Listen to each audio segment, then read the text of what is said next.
Mitchell Williams never imagined that the man she loved, trusted, and married would one day look her in the eyes and tell her to get out of her own home. But that night in their Gangnam apartment, that is exactly what happened. Park Seojun walked through that front door with another woman beside him. Calm, unbothered, like Mitchell was a stranger who didn't belong. Mitchell stood frozen in her own living room, her heart barely beating. Seojun, who is she? He didn't even flinch. Her name is Yuna. Pack your things and leave. This is my home. I said, get out, Mitchell. Leave now or I will call the police and have you removed. She stumbled out into the cold Seoul night, shaking, broken, barely watching where her feet were taking her. The road was right there. The headlights came fast. The tires screamed. And then darkness. If you're listening right now, help me prove my mother wrong. She said this channel would never reach 1,000 subscribers. But I believe stories like this, stories about regret, redemption, and the consequences of our choices, deserve to be heard. Help me show her that these tales matter. Hit that subscribe button right now and turn on the notification bell so you never miss our powerful stories. Give this video a like if you're already hooked by what you just heard. Drop a comment below and tell us where in the world you're watching from. United States, United Kingdom, Africa, Canada, Australia. We love connecting with our global family.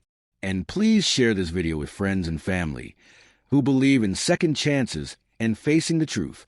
Your support helps us create more incredible content that touches hearts. Now, let's continue this emotional journey. Mitchell Williams was not born in Seoul. She was born and raised in Atlanta, Georgia, a bright, warm, deeply loved African-American woman raised by two of the most devoted parents anyone could ever ask for. Her father, Richard Williams, was a calm and steady man. The kind of father who showed up to everything, said little but meant every word he spoke. Her mother, Diane Williams, was soft-spoken but fierce, a woman who carried herself with quiet dignity and poured every ounce of that same strength into her only daughter. Mitchell was their pride, their greatest joy, their everything.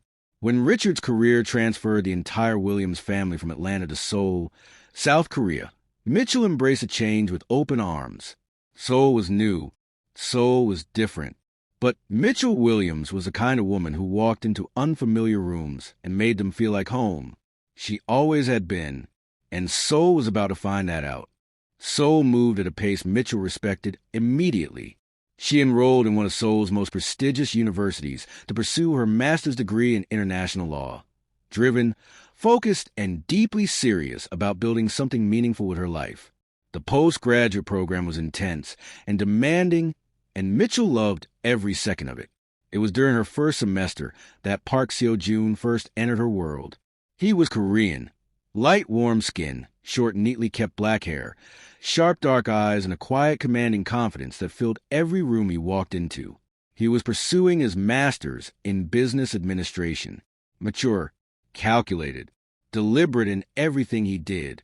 One afternoon in the university library, he sat down across from her uninvited, glanced at the legal document spread across her desk, and said, "International trade law. That is a serious area of study." Mitchell looked up without rushing. Most things worth doing are serious. He held her gaze for a long moment. Park Seojun. She shook his hand firmly. Mitchell Williams. Something shifted in the air between them. Park Seojun pursued Mitchell with the quiet, deliberate patience of a man who knew exactly what he wanted. He started joining her study sessions. Then came dinner invitations at quiet restaurants near campus. Then long evening walks along the Han River where two serious postgraduate students talk about their ambitions, their families, their vision for the future. He was impressive, thoughtful. He listened when she spoke, really listened, in a way that made Mitchell feel genuinely seen. One evening after dinner, he looked at her across the table and said, "You are one of the most remarkable women I have ever met, Mitchell. I mean that." She studied his face carefully the way she studied everything, with intelligence and discernment. "Why?" He smiled slightly. "Because you are brilliant, and you don't even use it as a weapon." She said nothing that evening. But when she got home and sat with her parents, Richard and Diane, at the dinner table that night, she told them everything. Richard Williams listened to his daughter speak about Park Seojun with a quiet, careful attention of a father who loved deeply and trusted slowly. When Mitchell finished talking, Diane looked across the dinner table and said, "He sounds like a serious man." Mitchell nodded. "He is Mama." Richard set down his fork slowly and looked at his daughter with those steady eyes she had known her entire life. Serious is good, baby girl. But serious and good are not always the same thing. Watch how he treats you when things are inconvenient. That is where a man's true character lives. Mitchell carried those words with her everywhere she went. And in those early postgraduate months, everything Park Seo-jun showed her was consistent and genuine, or so it appeared.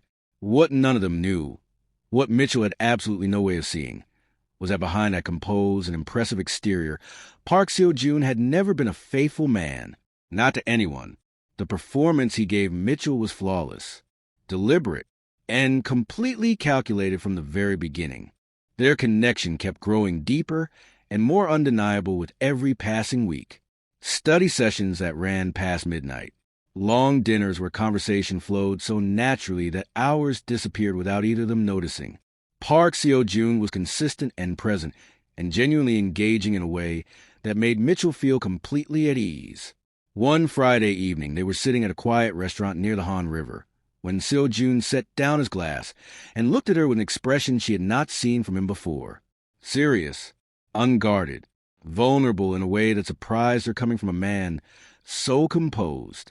"Mitchell, I need to say something to you, and I need you to hear me properly." She set her fork down and gave him her full attention. "I have met many people in my life," he said carefully, "but I have never met anyone who makes me want to be completely honest the way you do. I like you, Mitchell, more than I have allowed myself to admit until now." She held his gaze steadily across the table. "What exactly are you saying, Seo-jun?" He leaned forward slightly. "I am saying that I want to be with you. Properly. Officially. I want you to be my girlfriend." The restaurant hummed quietly around them. Mitchell was quiet for a long, thoughtful moment. Not from uncertainty, but from the careful consideration she gave everything in her life. "I do not do things halfway, Seo-jun," she said finally. "If I am with you, I am fully with you. And I expect that same commitment in return." He held her gaze without flinching even once. "You have my word, Mitchell." She nodded slowly. "Then yes." And just like that, something that had been building quietly for months finally had a name. They dated the way two mature people who respected themselves and each other were supposed to, deliberately, intentionally, without rush. Long dinners in quiet Seoul restaurants. Weekend walks along the Han River. Honest conversations that went deep into the night. About family, about purpose, about the kind of future they each wanted to build. Mitchell fell in love the way a mature woman falls. Not recklessly or blindly, but deeply and with full conviction. After they both completed their master's degrees, their relationship had grown into something solid and real and deeply rooted. One evening, Seo-jun took her back to the Han River at sunset, the same river where so many of their most honest conversations had happened. The sky was burning orange and gold above Seoul. He turned to face her, reached into his jacket, got down on one knee. "Mitchell Williams, I have watched you move through this world with grace and intelligence and strength, and I want to spend the rest of my life beside you. Will you marry me?" She looked down at him. This man she had studied and trusted and chosen carefully. Her eyes filled slowly. "Yes, Seo-jun, yes." That evening at the dinner table, Richard reached across and squeezed his daughter's hand warmly, without saying a single word. Diane pressed her hand against her chest and closed her eyes like she was saying a quiet prayer of thanksgiving. Their only daughter was getting married. Everything felt perfectly right. Everything felt perfectly safe. Neither of them had any idea what was coming. The wedding was beautiful, simple and elegant, and filled with the kind of genuine warmth that only comes from people who truly mean what they are celebrating. Richard Williams walked his only daughter down the aisle with tears. He tried very hard to hold back and failed completely. Diane sat in the front row, pressing a handkerchief to her face from the moment the music started. Mitchell was radiant, a woman fully convinced she had chosen wisely and loved well. The first year of marriage felt like confirmation of everything she believed. Their Gangnam apartment was warm and full of life. Park Seojun was still present, still attentive, still the composed and thoughtful man she had chosen. But somewhere near the end of that first year, something began shifting in ways Mitchell could feel long before she could name them. He started coming home later than usual. His phone was always face down on every surface, always on silent, always in his pocket. One night, she called him at 10 o'clock, and he picked up on the fourth ring, sounding completely distracted. "Where you, Seojun? It is late." A long pause. Unfamiliar background noise she could not quite place. "Still finishing something at the office.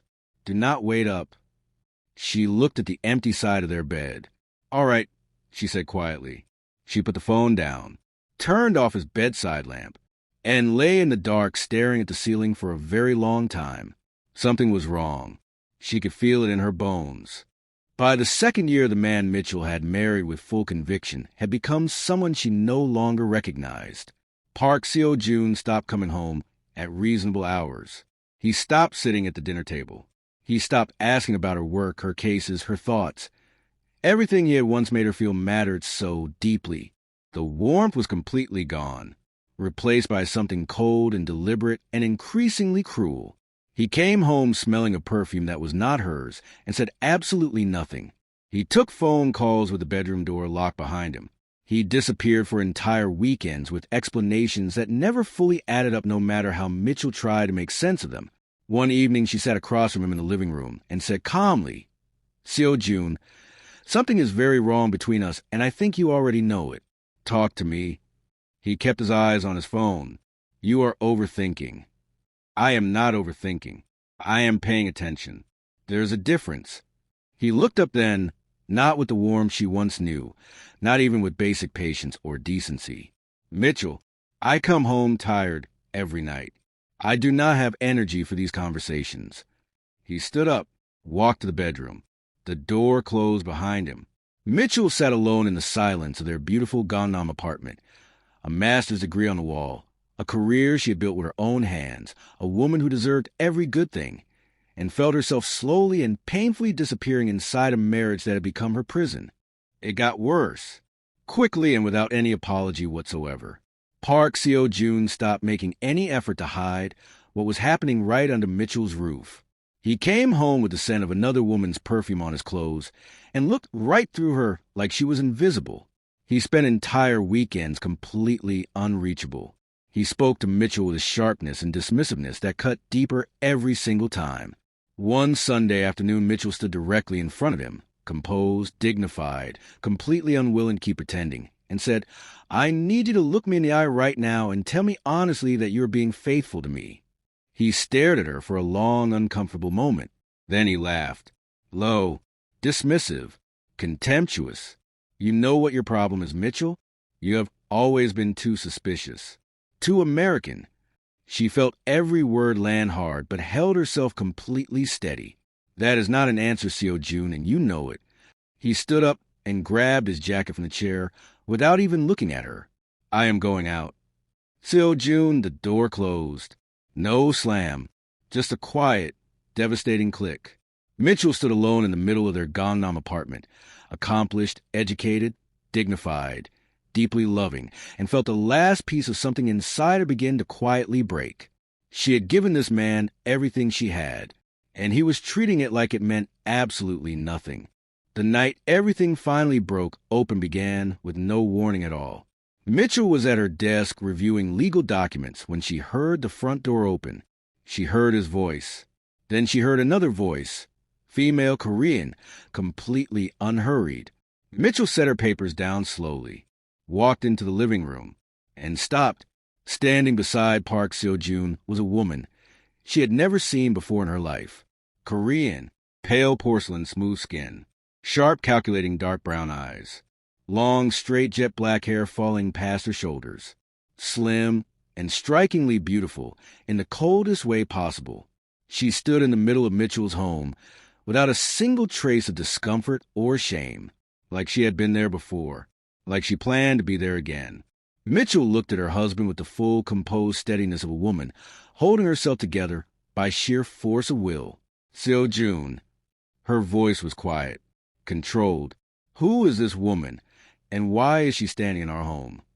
Park Seojun set his keys on the counter, without even glancing at Mitchell, the woman beside him, whose name was Yuna, the mistress he'd been hiding for longer than Mitchell could imagine, watched everything unfold with those sharp, cold, calculating eyes. Completely unbothered, completely shameless. Mitchell stepped forward. I asked you a question. Who is she? He turned slowly. Her name is Yuna. Pack your belongings and leave this apartment tonight. The air left the room completely. Excuse me? We are done, Mitchell. This is over. Pack your things and go. This is MY home. I am your wife. A title, he said flatly. That means absolutely nothing to me anymore. Mitchell turned to Yuna, searching desperately for remorse, for shame, for any trace of basic human decency. But Yuna simply stood there, perfectly still, perfectly cold, watching Mitchell's entire world collapse, as though it was nothing more than a minor inconvenience that did not concern her at all. Mitchell stumbled out into the cold Seoul night with nothing but the clothes on her back and the weight of a pain she had never felt before in her life. The Gangnam streets were quiet and empty around her. The city lights blurred through her tears. She walked without direction, without purpose, without any idea where her feet were taking her. Her mind was somewhere else entirely, back in that university library where a man with sharp dark eyes sat across from her and said, Park Seojun, like it was the beginning of something beautiful. It had been the beginning of something, just not what she thought. She was not watching the road. She was not watching anything. She was just walking and crying and trying to understand how the man who got down on one knee at the Han River and promised her forever had just handed her nothing. The headlights appeared without warning. The tires screamed against the wet pavement. And Mitchell Williams felt the impact before she even understood what was happening. And then everything went dark. The black vehicle that struck Mitchell that night belonged to one of the most feared and powerful men in all of Seoul, Kang Junho. He was Korean, tall, broad-shouldered, athletically built with light olive skin and long, neat black hair. Intricate Korean star tattoos covered his neck, and traditional dragon tattoos ran across both his hands. His dark brown eyes were intense and unreadable, the kind of eyes that had seen things most people would never survive. He ran one of Seoul's most dangerous and powerful organizations with the cold precision of a man who had never once lost control of anything in his life. He was sitting in the back seat of his vehicle that night when his driver suddenly slammed the brakes. Sir, we hit someone. Kang Junho looked up from the document in his hands. Through the windshield, he could see a figure collapse on the road ahead. His driver turned around quickly. Sir, we should go. We cannot afford the attention. Kang Junho was already opening his door. Get her off the road. His driver hesitated. Sir, I said get her off the road and put her in the car now. Mitchell was rushed to a private hospital in Gangnam, one of Seoul's most exclusive medical facilities, the kind ordinary people never saw the inside of. Kang Junho carried her in himself. He did not wait for anyone to come to him. He walked straight to the front desk and said, She needs a doctor right now. Every resource available. Tonight, the staff moved immediately. Nobody questioned Kang Junho. Nobody ever did. He stood in the corridor outside her room while doctors and nurses worked behind closed doors. His driver stood beside him quietly. Sir, do you know who she is? Kang Junho said nothing. He just stood there, this powerful, dangerous, utterly feared man, standing completely still in a hospital corridor in the middle of the night for a woman whose name he did not even know yet. Something about the way she looked lying on that road, so broken, so completely alone in the cold Seoul night, had reached into a place inside him that very few things ever reached. He did not fully understand it yet, but he did not leave. Kang Junho paid for everything that night without hesitation. Every procedure, every medication, every specialist the doctors requested. Money was never the question. He returned the next morning before the sun was fully up, and the morning after that, and the morning after that, every single day without fail, bringing whatever the doctor said she needed, making sure every request was handled immediately, sitting quietly in that corridor like a man who had nowhere more important to be. His men noticed. his closest associate, a sharp and loyal Korean man named Director Shin who had worked beside Kang Joon-ho for over a decade, pulled him aside one morning outside the hospital and said, "Boss, who is this woman to you?" Kang Joon-ho straightened his jacket calmly. Someone who needed help. Director Shin studied his boss carefully. "You have never done this before." Kang Joon-ho looked at him evenly. "I am doing it now." And that was the end of the conversation. Director Shin said nothing more, but he watched, and he noticed that something in his boss had quietly and inexplicably shifted. While Mitchell lay unconscious and healing in that private Gangnam hospital, her husband Park Seojun received word of the accident through a mutual contact. He was sitting in their apartment, the apartment he had thrown his wife out of just nights before, when his phone rang with the news. He listened, set the phone down, and went back to whatever he was doing. He did not call the hospital. He did not ask which hospital she was in. He did not get in his car and go looking for her. He felt nothing, because in his mind Mitchell Williams had already ceased to matter. She was gone, replaced, and whatever happened to her now was simply not his concern. What he did instead was far more deliberate and far more cruel. He contacted his personal attorney, a sharp and expensive Korean lawyer who handled the affairs of Seoul's wealthiest men, and instructed him to begin divorce proceedings immediately.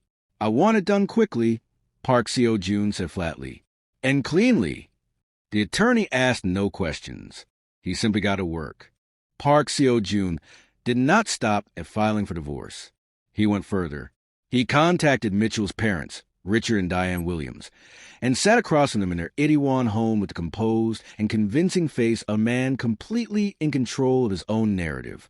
He told them their daughter had been unfaithful, that he had discovered things he could not forgive, that the marriage had broken down because of Mitchell's own choices. Richard Williams sat very still across from him, that quiet, steady stillness that meant he was listening to every word and filing every detail away. Diane pressed her hands together in her lap and said nothing. When Park Seo-jun left that evening, Richard closed the door behind him and stood in the hallway for a long, silent moment. "That man is lying," he said quietly. Diane looked at her husband. "I know," she whispered. "I felt it." They had no proof. They had no way of reaching their daughter. All they could do was wait and pray and trust that the truth had a way of finding its own surface no matter how deep someone tried to bury it. 2 weeks after the accident, Park Seo-jun had Mitchell's belongings packed into boxes and loaded into a car. Every piece of clothing, every personal item, every trace of her presence in that Gangnam apartment, carefully erased. The boxes were delivered to Richard and Diane's home in Itaewon, along with a sealed envelope containing the signed divorce papers. Diane opened the door to find a driver standing there with a stack of boxes and an envelope with her daughter's name on it. Her hands shook as she took it. She sat at the kitchen table for a long time before she could bring herself to open it. When she finally did, she read the words slowly. Then she set the papers down and pressed both hands flat against the table to steady herself. Richard came in from the other room and found his wife sitting there staring at nothing. He looked at the papers. He looked at the boxes stacked by the door. He pulled a chair close to his wife and sat beside her. He did not say a single word. He just took her hand in both of his and held it, and they sat together in that silence. 2 parents carrying a pain no parent should ever have to carry. Mitchell was close to being discharged when Kang Joon-ho quietly began making inquiries about who she was. He had his people find out everything, where she came from, where her family lived, who was waiting for her on the other side of that hospital room. When the discharge day finally arrived, he was there, as he had been every single day. He arranged everything himself. A private car, a driver he trusted. He rode with her personally to the family home in Itaewon. Mitchell was still weak, still healing, still carrying the fog of everything her body had been through. When the car pulled up outside her parent home and the door opened, Diane Williams was already at the gate. She had been watching from the window. The moment she saw her daughter, she came down those steps without stopping. "Baby," her voice broke completely. Mitchell stepped out of the car slowly and walked straight into her mother's arms. Diane held her only daughter so tightly, so completely, pressing her face into Mitchell's hair and crying without any restraint whatsoever. Richard appeared at the doorway. He walked down slowly, put one large steady hand on his daughter's back. "You are home," he said quietly. "You are safe now." Mitchell closed her eyes and let herself be held. For the first time in a very long time, she felt it. Safe. Kang Junho stood beside his car, watching the reunion with those unreadable dark eyes. He had intended to leave immediately, to drop her off and return to his world and 1,000 things that required his attention. But he found himself standing there longer than he planned. Director Shin stood beside him quietly and said nothing. When Mitchell's parents finally looked up and noticed a tall, broad-shouldered man with the dragon tattoos standing beside the vehicle, Richard Williams walked over slowly. He extended his hand. "I do not know who you are, sir," he said with the quiet dignity of a man who always led with respect. "But you brought my daughter home, and I owe you more than I know how to say." Kang Junho shook his hand firmly. "Richard Williams." He said it like he already knew the name, because he did. Kang Junho.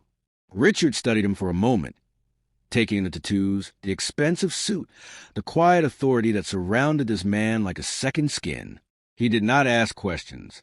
He simply nodded. "Come inside," he said. It was not a request. Kang Junho glanced at Director Shin. Then he followed Richard Williams through the front door. And that was the night everything between Kang Junho and the Williams family truly began. Inside the Itaewon home, Diane made tea, and Richard sat across from Kang Junho at the kitchen table, while Mitchell rested in the bedroom down the hall. Kang Junho told him everything he knew, how his car struck her on the Gangnam Road that night, how he had taken her to the private hospital, how he had been there every day since. Richard listened without interrupting. Diane sat with both hands wrapped around her cup, staring at the table. When Kang Junho finished speaking, the room was quiet for a long moment.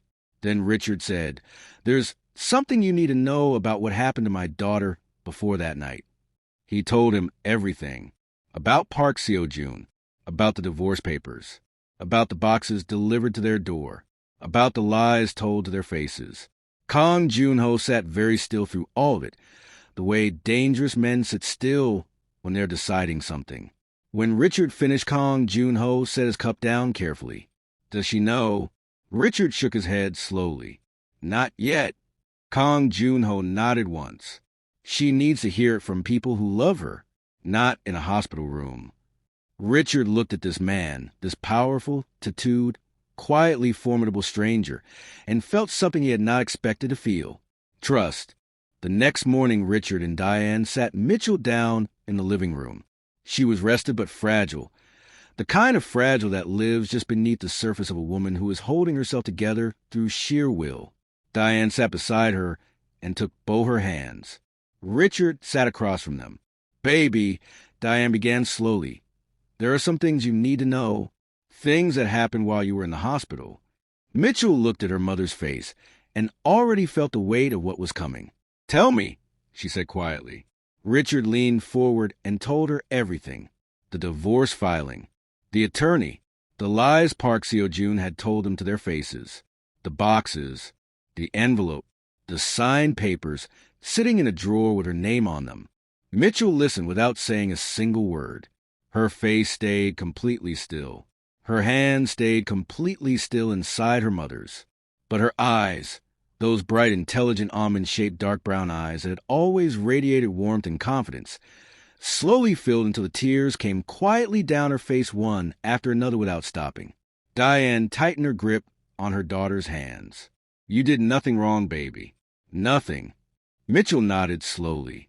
But the question that was breaking her apart inside was not about fault. It was the question she could not stop asking herself in the silence of her own heart. How did I not see it?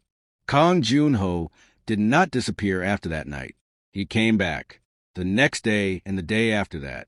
He told himself it was simply to check that she was recovering properly, that it was nothing more than the basic responsibility of a man whose vehicle had put her in that hospital. But even he knew that was not the full truth. He began showing up with things the family needed. Groceries left quietly at the door. Medical bills settled before Richard even knew they existed. A broken heating unit in the house fixed by workers who arrived and left without any fuss. He never made a production of any of it. Never asked for acknowledgement or gratitude. One afternoon, Diane opened the front door to find him standing there with a bag of food and said, "Kang Junho, you do not have to keep doing this." He looked at her evenly. "I know," he said simply. "I want to." She studied him for a long, quiet moment, this dangerous and powerful man standing at her door with grocery bags, like it was the most natural thing in the world. Then she stepped aside and let him in. Because whatever this man was to the rest of Seoul, in this house, at this door for this family, he had shown up. And Diane Williams had always believed that showing up was the truest measure of a person's character. Mitchell was sitting in the living room one afternoon when Kang Junho arrived.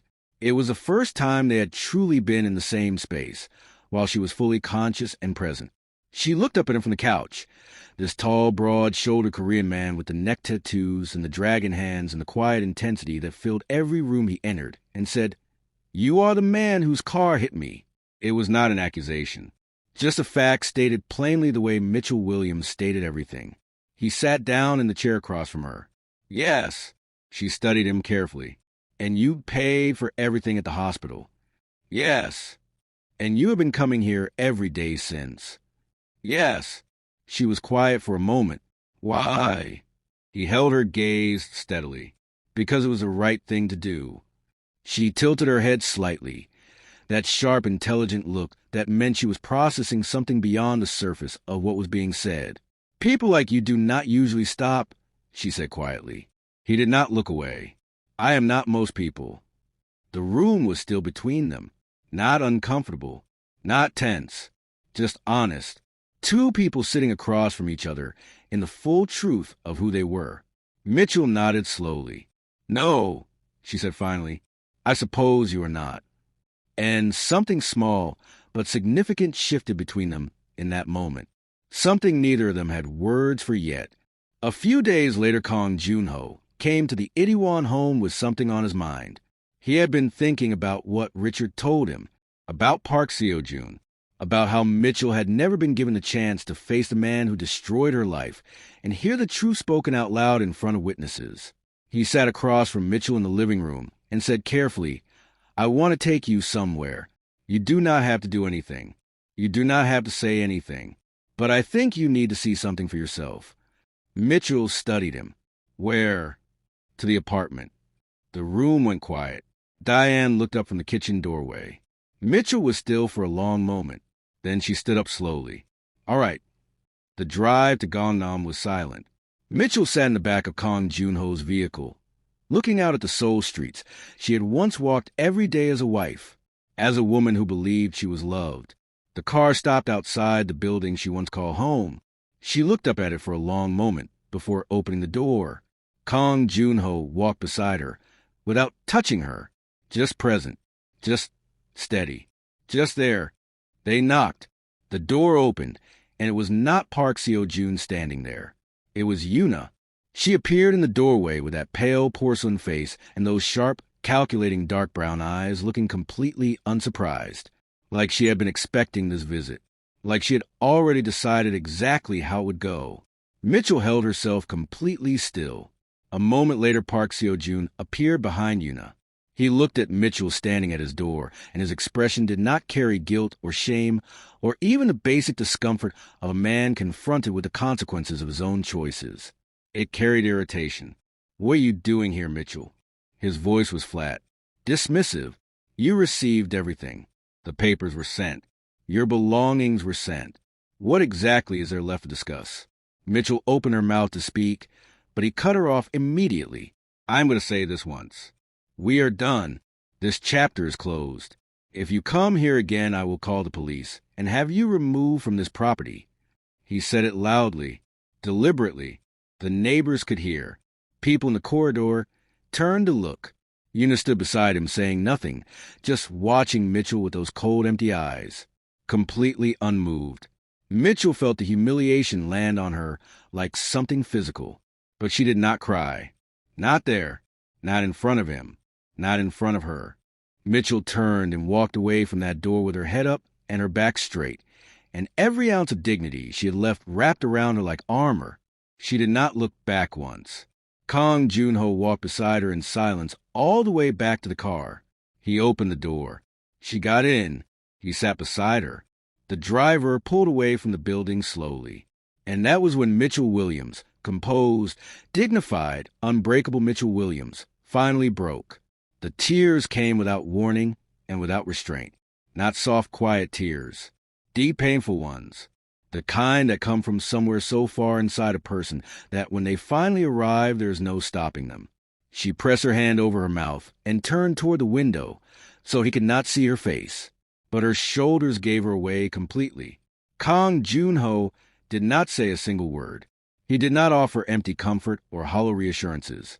He simply reached across slowly and placed his large hand over hers where it rested on the seat between them. Steady, warm, unmistakably real. Mitchell did not pull away. She just sat there crying silently while the Seoul streets passed outside, and the most dangerous man in the city held her hand like it was the most natural thing he had ever done. Months passed, then a full year, then another. Kang Junho never disappeared from the Williams family's life. He was simply always there, consistently, quietly, without ever making it feel like obligation or pity. He and Mitchell fell into an easy and genuine rhythm that neither of them had planned or anticipated. He would come by in the evenings and find her reading case documents at the kitchen table, because Mitchell had gone back to her law studies, back to building the life she had put on hold. And he would sit across from her and work through his own business while she worked through hers. Two serious, driven, deeply capable people sitting in comfortable silence together. One evening, Mitchell looked up from her papers and caught him watching her with an expression she had not seen on his face before. Unguarded, warm, almost uncertain, which on a man like Kang Junho looked completely foreign and entirely genuine at the same time. "What?" she asked quietly. He looked away briefly, then back. "Nothing," he said. But it was not nothing. They both knew it was not nothing. And from that evening forward, something between them shifted so quietly and so completely that neither of them could have identified the exact moment it happened.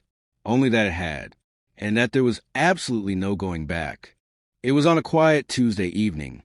No special occasion, no grand setting, just the two of them sitting on the small balcony of the Itaewon house after dinner. That Kang Junho finally said would have been living inside him for longer than he was willing to admit. He set his cup down, looked out at the Seoul skyline for a moment, then turned to face her directly. "Mitchell, I need to say something to you, and I need you to hear all of it before you respond." She turned to face him fully. "I am listening." He was quiet for just a moment, gathering himself in a way that men who are always in control gather themselves when something finally matters more than control. "I have never done this," he said carefully. "I have never sat across from someone and felt what I feel when I am sitting across from you. I am not a man who says things he does not mean. So I am going to say this once and say it honestly." He held her gaze completely. "I have fallen in love with you, Mitchell. I know what you've been through. I know the weight of what that word carries for you right now. I am not asking you for anything tonight. I just needed you to know the truth." The Seoul night was completely still around them. Mitchell looked at this man, this powerful, complicated, quietly devoted man, for a long time without speaking. Mitchell did not answer immediately. She sat with his words the way she sat with everything important. Carefully, honestly, without rushing herself toward an answer she was not ready to give. She looked out at the city lights below and thought about everything. About the woman she had been when she first arrived in Seoul, full of ambition and trust. About the marriage that had taken pieces of her she was still finding and putting back together. About this man who had shown up without being asked and stayed, without being invited, and given without ever once asking what he would receive in return. She thought about her father's words. "Watch how a man treats you when things are inconvenient. That is where his true character lives." She turned back to Kang Junho slowly. "I am going to be honest with you," she said quietly. "I told myself I would never do this again. That I would never trust someone with the parts of me that almost did not survive the last time." He held her gaze and said nothing. "Just listen." "But the truth is," she continued, her voice dropping to something softer, "I have been feeling this for a long time, and I have been afraid of it for just as long." She exhaled slowly. I love you too, Junho. Something moved across his face. Not dramatic, not explosive. Just real, just deep. Just the quiet arrival of something a man like Kang Junho had waited his entire life for without ever knowing he was waiting. They dated properly and beautifully. The way two people date when they have both been through enough to know exactly what matters and what is not. Long dinners, quiet evenings, honest conversations that went deep into the soul nights. Kang Junho treated Mitchell with a tenderness that his world would never have believed possible from a man of his reputation. And Mitchell loved him back with the full open heart of a woman who had decided, consciously, deliberately, without any reservation, that she deserved this. 6 months into their relationship, Kang Junho took her to a rooftop restaurant in Apgujeong, overlooking the entire glittering Seoul skyline. The city was stunning below them. He reached into his jacket and produced a ring that made Mitchell's breath stop completely, a diamond so extraordinary that it caught every light in the Seoul sky and threw it back double. He did not get down on one knee dramatically. He simply held out to her and said, "Build this life with me, Mitchell. For real this time. Forever." She looked at the ring, then at him. Then she laughed. A full, warm, completely unguarded laugh that he had never heard from her before and immediately decided was the most beautiful sound he had ever heard in his life. "Yes, Junho," she said. "Forever." Richard Williams cried at the wedding. He was not ashamed of a single tear. Diane danced. Mitchell stood at that altar in a gown that caught the light like something from a dream. And this time, with this man, everything she felt was real. As for Park Seojun, life has a way of collecting what is owed. It came for him quietly at first. Then all at once, his business associates discovered that the joint company fund set aside for a major development project had been systematically drained. Millions, gone, spent on Yuna, spent on the lifestyle he had built on top of his wife's broken heart. The fraud charges came swiftly and without mercy.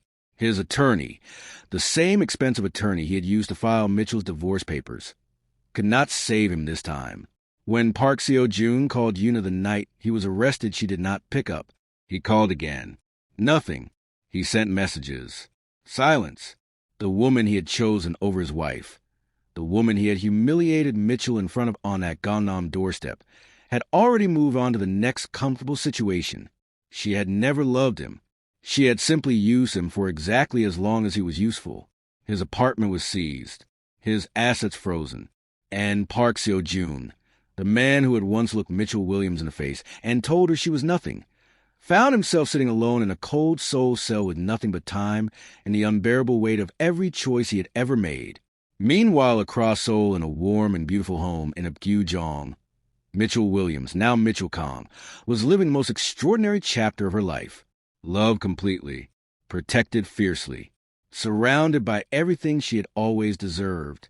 The woman he threw out into a cold Seoul night had become the woman the whole city admired, and she never looked back, not even once.